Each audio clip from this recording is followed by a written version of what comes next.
you in Pittsburgh. That's not true. I get along with a lot of the guys in Pittsburgh, and it's a good thing because I will be spending Christmas Day with all of the Rooneys and all of the Tomlins and all of the media in Heinz Field. I hope Mr. Rooney is making me a special holiday meal. I want a few more chocolate chips and those chocolate chip cookies up there. Ed Bouchette's been covering the Steelers since 1985. If anyone can get that done and make sure that I get, a decent salad and some vegetables and maybe a little slice of some holiday pie on Sunday, Ed Bouchette, it's you and me, Christmas Day together in Pittsburgh. You wouldn't want it any other way, would you? What other way would you want to spend it but Baltimore, Pittsburgh, at Heinz Field with Nestor Aparicio? Well, I wasn't going to come because it's Christmas Day. And when the schedule came out, I'm like, look, I will be blessed if I have to rip apart my holiday plans to somehow go to Pittsburgh because we're not going to have a bus trip because who's going to go on a bus trip on Christmas Day? And I said, I'm going to have to fly up or drive on my own, but I hope to have that kind of problem, and I have that problem. So my family has conveniently, and maybe we'll all wind up in Canada before it's all over, we've decided to make Boxing Day Christmas Day. So we're going to make Christmas Monday. We're going to treat football on Sunday as its own little religious thing. Hey, man, this is a great football game, and these teams aren't great teams, but right now I would say we're getting the best version of both of these teams in Week 16. A relatively healthy bunch. We can talk about Jimmy Smith and talk about, the problems of Cam Hayward, but pretty good, pretty even football game, I think. Well, it's been even. The games have been close, but the Ravens have put it to them lately. Nestor's winning 6 out of the last 7 and 4 in a row, and 2 in Heinz Field. So, it's been all Ravens lately. They have their number. Well, give me a reason why that's not going to be the case. Or what do you like about the way the Steelers are playing, other than the fact that they haven't lost in 6 weeks, right? Right, 5-game winning streak right now, and they last lost to Dallas, and Dallas scored with a couple seconds left to win that one. Sorry, I'm out of breath here. I'm walking the dog. That's okay, man. I mean, we're all family here, Ed. It's fine, man. I know it's cold in Pittsburgh, and the dog's panting too, no doubt about it. For Roethlisberger, he wasn't right in the last game, and I'm not going to judge the Steelers I saw 7 weeks ago and confuse them with what's happened over the last 5 weeks. I know how hard it is to win football games in this league, and the Steelers were down against the Bengals the other day, and you know how this works, man. The Ravens always beat the Steelers always beat the Bengals, and the Bengals always beat us. That's where this has been, and until that changes, Ben's got to beat the Ravens, and that's been a problem for them. Yeah, it's funny. I wrote a story in the Post-Gazette on Wednesday that said just that. Ben's got to step up in this one. He has not, his passer rating for his career, Nestor, is 94, and it's like 83 something against the Ravens.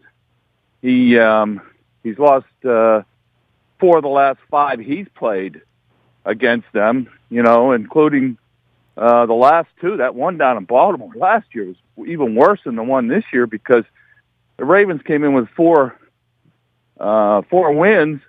Ryan Mallett at quarterback, and the Steelers needed that one to make the playoffs, and it looked like Baltimore was going to the Super Bowl that day. Yeah, with Ryan Mallett, I took a friend to the game that day, and I apologized the whole way. It was his first NFL game, and I said, it's kind of like going to be like a preseason game for us. And then lo and behold, in the fourth quarter, the Ravens are up, and I guess that speaks to the rivalry. It speaks to the stakes of all of this, I think. And for the Ravens, stopping Le'Veon Bell's got to be job number 1 because it feels like that's where this thing is going to begin. The loss of Jimmy Smith in marking Antonio Brown, that is a massive concern. I know the Bengals doubled up on Brown last week and sort of slowed him down a little bit, and that's part of what kept him in the game, at least in the early going. Yeah, and the problem for the Steelers has been Antonio Brown's the only receiver they can count on. They've lost so many guys to injuries, and Ladarius Green has been in concussion protocol this week. He returned after missing half a season with headaches mainly, and now he had a concussion. So he was taking the place of some of those wide receivers as a 6'6" tight end who can go deep, go over the middle. And now they don't have a number 2 wide receiver. Nobody's come to the surface. Everybody's been hurt, and they've been looking at practice squad guys. You know, Martavis Bryant, the loss of him sort of opened the door for Sammy Coates, and I know he's had health issues, right? He hasn't been a bad player, but just hasn't been as effective as they wanted to be. Well, he was averaging over 20 yards a catch after the fifth game against the Jets when he scored 2 touchdowns, had 130-some yards receiving, Nestor, and then his hand was wrenched trying to block, and he broke 2 fingers, and he sliced up his hand and required 7 stitches, and it hasn't healed, and he's only caught 2 passes since then. But he played more in Cincinnati, and I expect he's going to play more on Christmas Day against the Ravens. You've chronicled all this, you know, for so long, so many coordinators and quarterback coaches, so many quarterbacks at this point. What's making the Roethlisberger-Haley thing work when a lot of people predicted that it might not work? You know, I think both men, got together. It was a rough first season. Both proud men, you know, and Haley changed the terminology all around, put his system in, and it was a tough go. And then on the second season, they got together, and they decided to meet halfway, and they changed some of the terminology back, and they've gotten along ever since. Are you surprised by that? I mean, you've seen all the phases of the moon with Ben Roethlisberger, much like Ray Lewis here with, judicial issues, off-the-field issues, and the longevity and the greatness of being associated with championship teams. Ben's done plenty. When the time comes for you to present Ben as a Hall of Fame candidate, that's not going to be a tough sell, but it still feels like there's a lot of football left in him. Yeah, he's 34 years old, and Terry Bradshaw hurt his arm at 34, and he was done. So you never know, but I guess he could have done that at 30, too. Ben looks like he's still on top of his game. His arm's still strong. We're looking at Tom Brady here. What is he, 39 years old? He's still going strong. So I think these guys take a little better care of themselves. They have better training, and they get better protection as well from the NFL. So as Ben's moved along here later in his career, he's been sacked less as they try to get him to throw quicker and keep him upright more. Well, and drafting players and getting them on the field around him has got. And for this draft, they've at least gotten a couple of guys onto the field. And I know that that's always an annual thing with the Ravens. You look up at Christmas time and say, all right, let's look through the draft picks. Who's participating? Who's contributing? Not just on special teams. Who's actually getting on the field? The Steelers have had a decent year with that, right? Yeah, the 3 top rookies have all contributed mightily to their defense as they've moved along here.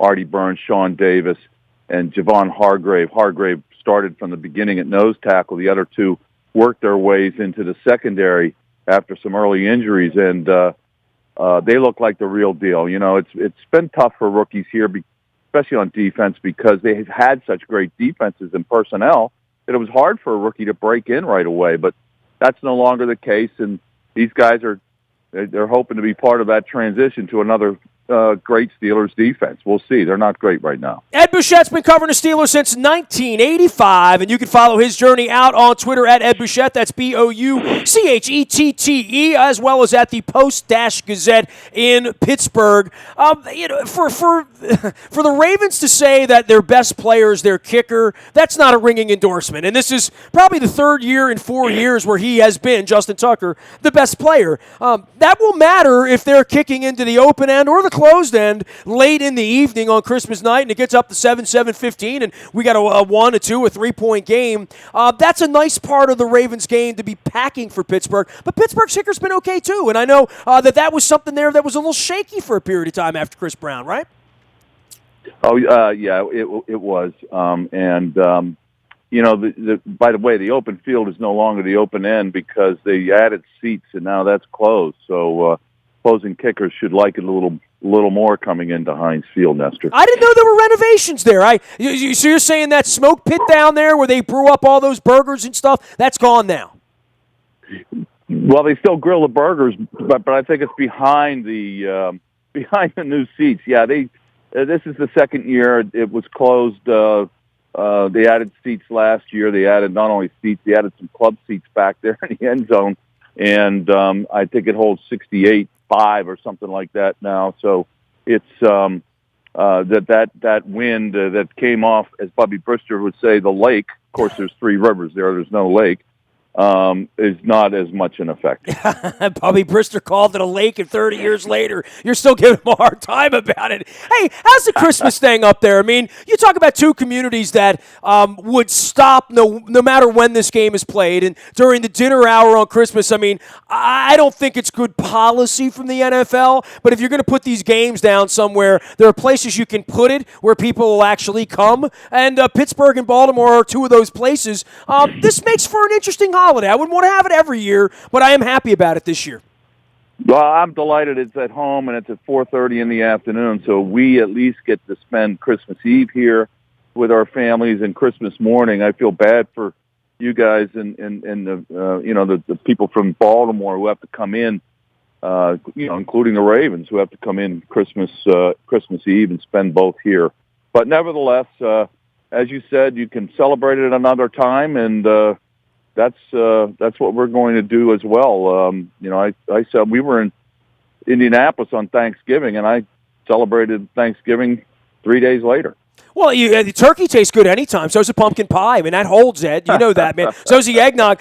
We finished the last two on the road.